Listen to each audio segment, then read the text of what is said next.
So the remote control for my inverter for my solar panels stopped working. So I took it apart, or took apart the inverter and pulled out cloud.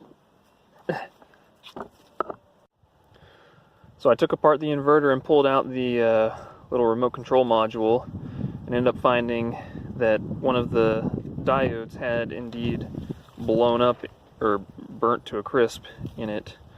So I was going to just replace the diode, but then I remembered that I have an old inverter that I accidentally blew up. But it also has a remote control. This is the remote control unit on it, and I want to see if it will work. So I'm going to test. These are the 4 leads going into it, and it's connected to this other logic board that I don't need. All I want is this part. So I'm going to go ahead and hook that up and make some measurements with my voltmeter. Alright, so this connector was connected to this thing, and they've kindly labeled the different inputs here, inputs and outputs, and if you can see, there it says 12 and G and ground. 12 and ground is pins 2 and 3 here. So those are the inputs. I'm going to take this little lead thing to make it easier to connect. Plug this one into the 12, and this one into the ground.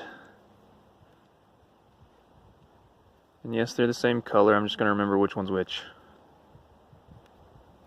I like to live dangerously. Alright, I've got my solar battery bank here taken out. I was cleaning up the terminals, but I'm gonna go ahead and hook that up. So positive goes right here. Positive goes to this lead. And negative, or ground, will go to this lead. And then I'm going to connect the other end of this alligator clip to the voltmeter negative.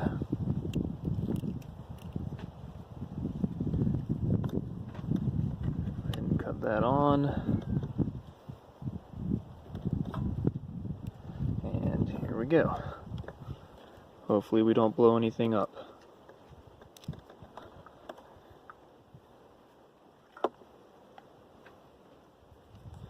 Alright, so connect. I don't see the lights coming on.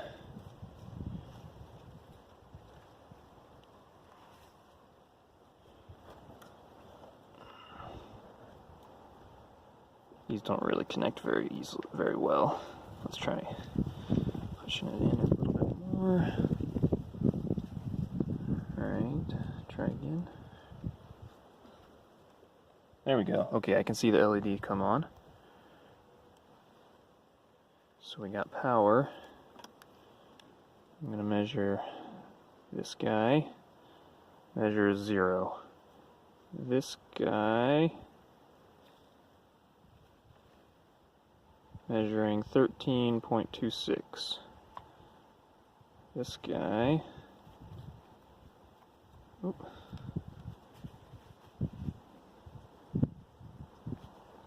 also measuring 13.26, and this guy measuring 0.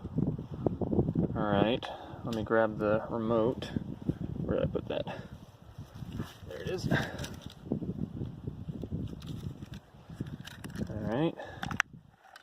Hit the, I think it's in the on state, so if I hit the off button, oh, it's not plugged in.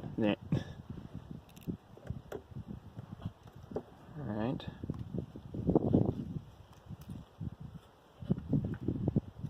So, off, on. Okay, so off, Now let's measure again.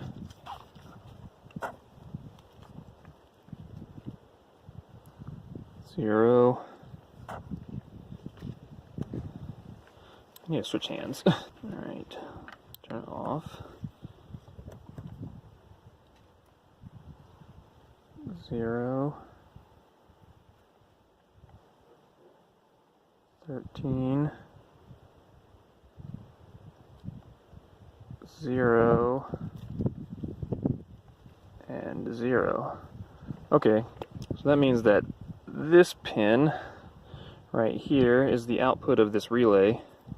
This is the input, which seems to be 13 volts, which is what I need. This must be the input negative, input ground, and this must be output ground. Perfect. That'll work perfect for what I need then. All I gotta do is desolder it from this other logic board and then connect it up to my other guy. So I'll go ahead and do that. So I got this cool little butane soldering iron thing, so I can actually, since I don't have my solar panels hooked up right now, I can actually desolder without needing electricity.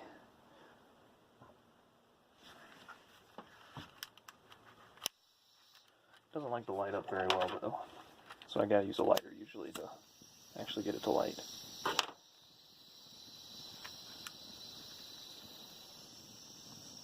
It doesn't like to get going until it gets a little warmer for some reason. Not entirely sure why. There it goes.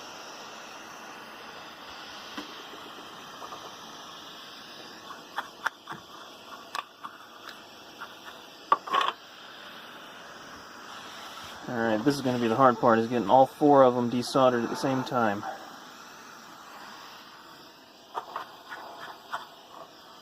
Just got to make sure that my iron is hot.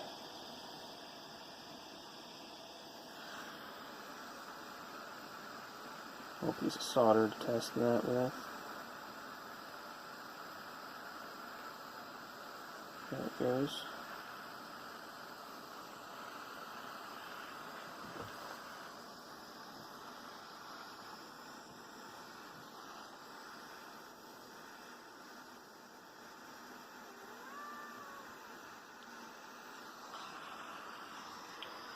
I guess one trick you can do, just put a bunch of solder on it.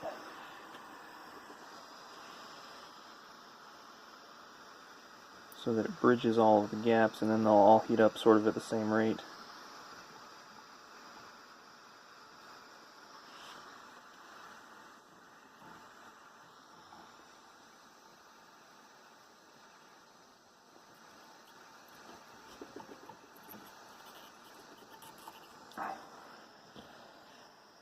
I don't want to get it too hot.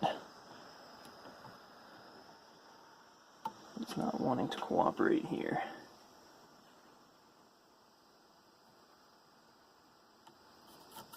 There it goes. Alright, now I guess just gotta connect these pins to the appropriate thing, to the appropriate wires over here in this inverter. So I'm gonna go do that. Alright, got it all soldered up and put it back in the box that the other one came in. That's that little hole right, where is it? That little hole was where the diode had gotten so hot that it was melting through the case. So yeah, so we'll install it again and see if it works. On. Off. On. Off.